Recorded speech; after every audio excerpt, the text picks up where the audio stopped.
Nobody saw this coming. An NBA insider has revealed a shocking Denver Nuggets trade update, pegging multiple Nuggets young players as trade targets for other teams around the NBA, as the Nuggets have built one of the deepest rosters in the league. And now with David Adelman's plans of having a deep team unlike last season, we're looking at a wrench thrown into those plans, and we're going to break all this down, break down the likelihood of these potential trades, and on top of that, everything else surrounding that and why it would happen, and just everything on the subject. But before we do that, guys, if you're part of that 81% that's not subscribed to Nuggets Digest, make sure to subscribe. We have a lot of videos coming out right now between myself and Amy that you do not want to miss out on. So make sure to subscribe. Let's do this thing. Have those post notifications on so you don't miss a video, and let's talk some Denver Nuggets basketball, because look, the Nuggets did an excellent job of putting together one of the deepest teams in the NBA in a year where it's very clear that that's the way to win the NBA Finals. Now, after the Denver Nuggets ended up losing in the second round,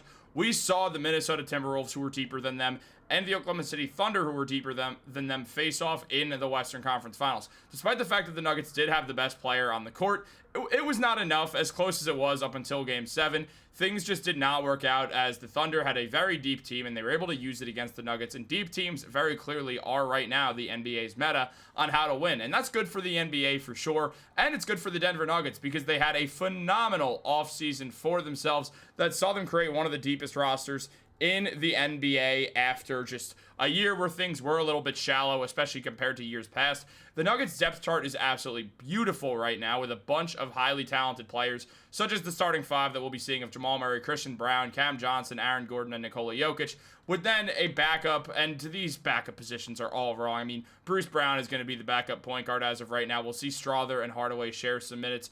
On top of that, one of them will be the small forward, one of them will be the shooting guard. They'll be the two backup wings. We'll see Peyton Watson. We'll see Jonas Valanciunas. We'll see Deron Holmes a little bit. We'll see Zeke Naji. So there is a couple different guys to look at here who do make it really feel like there is a backup, a good bench for this Nuggets team. After a year where that was very clearly the issue, it was a very good job done by Denver to cover this base.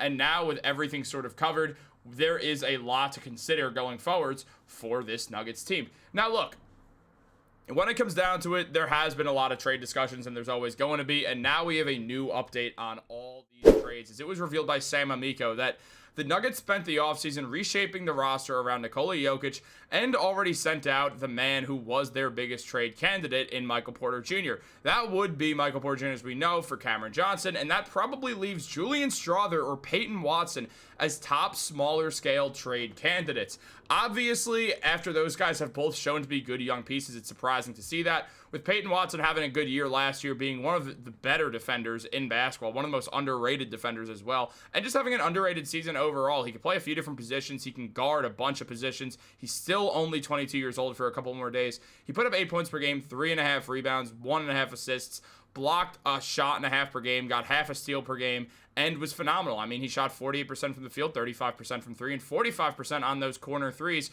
So we saw Peyton Watson really play a very effective role with the Nuggets, showing that he has developed quite well. And then Julian Strother, when you want to talk about good development, Strother's been very good. In 21 minutes a game, he put up 9 points, 2 rebounds, and 1 assist. He's a very good offensive player who's very exciting to watch, and it feels like he's just going to keep getting better and better as a shooter and as a scorer. Shooting 43% from the field last year and 35% from three, 54% on corner threes. Strother, when he got in the game, showed a lot of potential moving forwards. I'm a huge fan of Julian Strother's game, and I do think he's really going to have a breakout this year with a bit more minutes. And obviously, this trade stuff does throw a wrench into things. Strother was in the G League for a bit and balled out there, and the Nuggets took him from there. I mean, he put up 24.5 points per game, 2.5 rebounds, 3.5 assists. He showed that he absolutely is that guy, and I'm really excited to see where Julian Strother goes, and I do not want to see that be to a different basketball team. That just feels like it would be an absolute waste of a guy in Strother who fits this team way too well to move on from, and it would be really frustrating to watch. I mean, you look at Strother, he didn't play consistent minutes in the playoffs, but he did have a huge Game 6 against the Thunder, where he put up 15 points. He had one of the best games of anyone. He went 3 for 4 from 3. He went 4 for 4 from the free throw line. He played really, really, really good basketball. Also pulled down 2 rebounds. He gave good scoring. And outside of that, just averaged around 4 points per game, 1 rebound in the playoffs. He shot well, also shooting 43% from the field and 50% from 3. So in minutes that were not consistent at all. He did have a very good run of things, and Peyton Watson also had a good run of things. Again, the minutes were not always consistent for Watson, a little bit more so than Julian Strawther, but Watson also had good numbers throughout the entire time.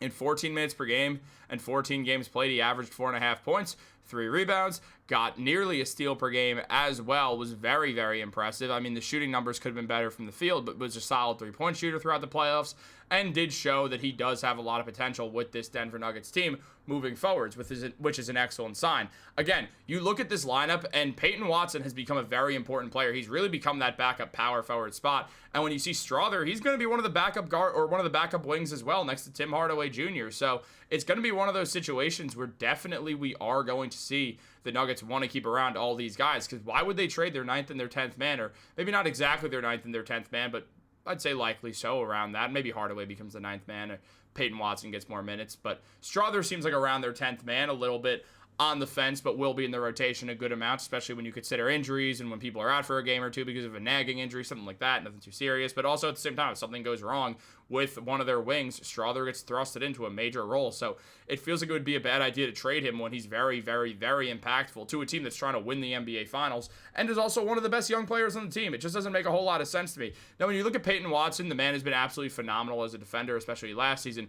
We saw his value was incredible. He was in the 90th percentile of matchup difficulty. His defensive potential versatility or positional versatility was in the 94th percentile as well. His overall coverage versatility was in the 82nd percentile. So we saw a lot of really, really good basketball defensively from Peyton Watson, and he's still getting better. He's going to have a better year this year if all signs keep pointing to that just continued growth from Watson. So the last thing we want to see right now is watching Peyton Watson get traded off of the Denver Nuggets, or watching Julian Strawther get traded off the Denver Nuggets. Both of these guys have good futures with the team. Obviously, the Nuggets love Peyton Watson, and it would be very surprising to see things change. I mean, right now, David Adelman got thrusted into a really weird position last year, becoming the coach so late in the year and then right into the playoffs, that now he's got a deep roster. Now he's got a year to really work with a roster that works better, because there actually is a bench here, a good bench, one of the best benches in basketball. So